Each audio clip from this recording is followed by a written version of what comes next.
이제 시장에 대한 집중이 이제 좀 유가에 많이 집중이 돼 있는 상황이죠. 네. 화면 보면서 한번 얘기를 좀 나누도록 하죠. 맞습니다. 사실 지금 오펙 관련해서 내용이 좀 나오고 있기도 한데 지금 시장에서 좀 중요한 건 이제 미국의 결정이 굉장히 중요한 시기로 예상이 되고 있어요. 시청자분들 모두 아시겠지만은 중요한 거는 미국 이제 유가에 따라서 이제 물가가 계속 올라가는 상황이 계속적으로 연출될 것이다. 네, 시청자분들 제일 궁금하신 거는 이제 유가가 어디까지 올라갈지에 대해서 의문점이 굉장히 많으실 거예요. 좀 이따 차트 보면서 정확하게 얘기를 드릴 텐데 지금 문제가 이러한 사우디에 대한 원자재 가격 상승이 지속적으로 이제 증시에 영향을 끼치는 게 굉장히 크다는 부분을 우려하고 있지만은 저는 오히려 좀 반대적인 입장을 굉장히 꺼냈었죠. 네, 굉장히 제한적이라는 면.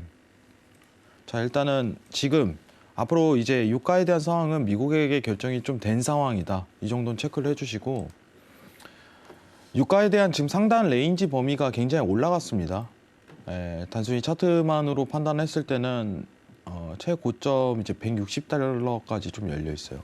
자, 오늘 이제 200달러 가까운 얘기가 나오고 있는 상황인데 네. 이제 160달러까지는 일단 레인지가 굉장히 열려져 있는 상황에서 이게 만약에 지금 120달러 이상으로 계속적으로 치게 된다면 이제 스태그플레이션에 대한 얘기가 나오는 거죠. 네. 앵커님께서 얘기를 하셨지만 스태그플레이션이란 이제 시장이 굉장히 위축돼 있는 상황에서 물가가 계속 오르는 거죠.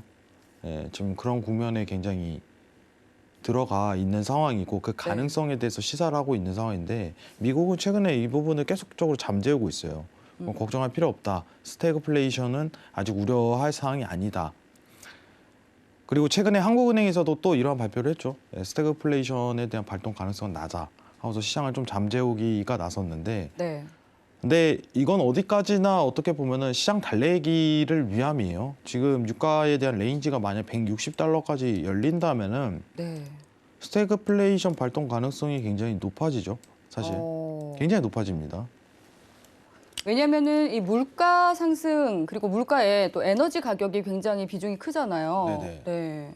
근데 제일 중요한 게 지금 상황에서 이제 시장의 가장 큰 영향이 이제 스태그플레이션에 대한 부분이 가장 크긴 하지만은 네.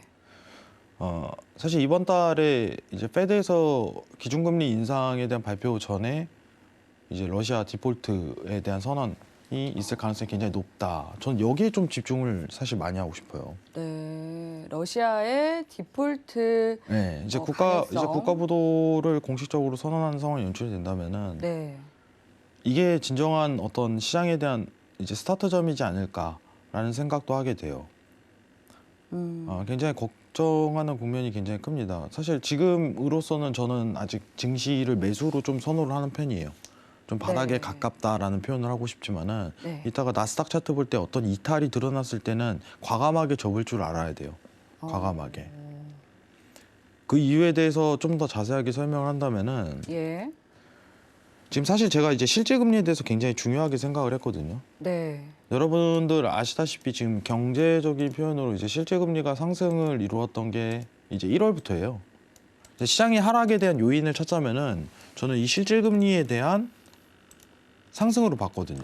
지금 보시는 네모칸에 대해서. 네. 근데 최근 고유가가 계속적으로 레인지가 올라가면서 실제 금리가 내려가게 됐어요.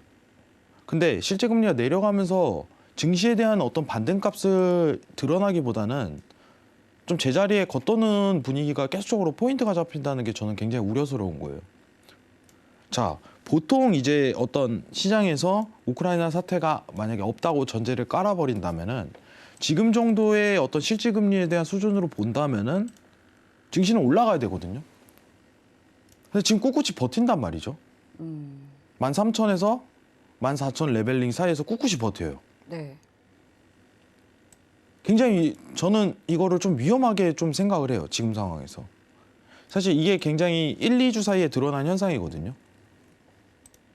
여기 보시면은 파란색이 물가인데 유가가 지금 130달러까지 좀 도달하다 보니까 이제 BEI 수치가 갑작스럽게 또 이제 최고점을 돌파했어요. 그러면서 실질 금리가 다시 내려가는데 원래 이 상황에서는 증시로 돈이 다시 쏠려야 되는데 네. 시장이 불안한 거예요. 그렇죠. 근데 이 불안감이 어디서 오냐? 이제 러시아 디폴트에 대한 우려를 좀 나타내고 있지 않나 이런 생각이 들더라고요. 한 주 동안 좀 변화된 마인드가 있습니다. 사실. 그러네요. 네. 제일 우려스러운 부분이 이거예요. 이거 잘하면은 12,000레벨링까지도 하락할 수 있겠다라는 가능성 시사점이거든요. 이 표현 하나가. 지금 제일 중요한 거는 여러분들 보시면 정확하게 아시겠지만은 이겁니다, 이거. 지금 다시 재하락했다는 거. 재하락했음에도 불구하고 증시가 상승에 대한 기조를 아직까지 닦지 못하고 있다. 근데 유가는 앞으로 더 올라갈 거야.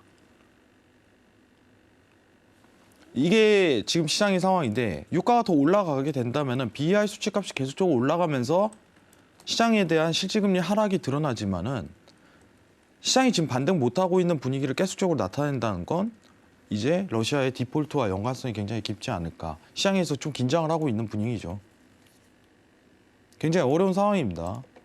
근데 지금 일단은 차트에 대한 분위기상은 저는 반등으로 좀 표현하고 싶지만은 어떤 지지 국면이 정확하게 이탈이 나온다면은 12,000레벨링까지 끝까지 한 번 더 이제 떨어질 가능성이 시사가 되는 거예요. 이 표현 하나로. 자, 이 부분은 제가 좀 이따가 차트 설명할 때 자세하게 얘기 드리는 시간 가지도록 하겠습니다. 근데 여러분들 이것만 이해하시면 돼요. 지금 뭔가 이상합니다. 최근 1, 2주 동안 드러나는 유가 상승에 의해서 BEI죠. 미국 10년 기대 인플레이션이 올라가는데 실질금리가 다시 재하락했음에도 불구하고 증시에 대한 상승 반등이 일어나지 못하고 있다. 이게 키포인트예요. 지금 상황은. 불안성이 굉장히 고조되고 있습니다. 저는 이렇게 표현을 해요. 최근 3월 이전까지에 대한 하락 부분은요. 사실 이제 어떤 긴축에 대한 시작 전 어떤 당연스러운 시장에 대한 조정이라고 보고 있습니다. 굉장히 건강한 조정이거든요. 이게 우려할 상황이 아니었던 거예요. 근데 지금은 이제 우크라 사태가 발생하고 나서 이제 고유가가 치는 상황에서 다시 재하락했음에도 불구하고 시장이 반등을 못 하고 있다. 근데 여기서 다시 한 번 더 이제 우크라 상태가 이제 안정 조건에 들어가게 된다면은 실질금리가 이 상황에서 한 번 더 올라가게 된다면은 증시는 더 떨어질 가능성이 높다는 거죠. 굉장히 불안성이 고조돼 있는 상황입니다. 여러분들 지금 자막으로 10년 기대 인플레이션 BEI 수치가 나오고 있는데 최고점 돌파예요. 이게 여러분 BEI는 뭐예요? 우리 CPI 보통 보죠. 한 달에 한 번씩. 이거는 후행성입니다. BEI는 전일 거를 실시간으로 반영하는 거예요. 아시겠죠? 10년에 대한 앞으로 기대, 평균, 이제 목표 물가 수준을 얘기를 하는 겁니다. 평균 물가 수준을, 예상치를.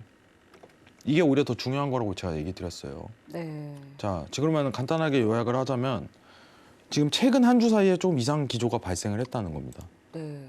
예, 최근 한 주 사이에. 이따 이 부분을 보면서 차트를 보면서 다시 한번 설명드리는 시간을 가져보도록 하겠습니다. 이상입니다.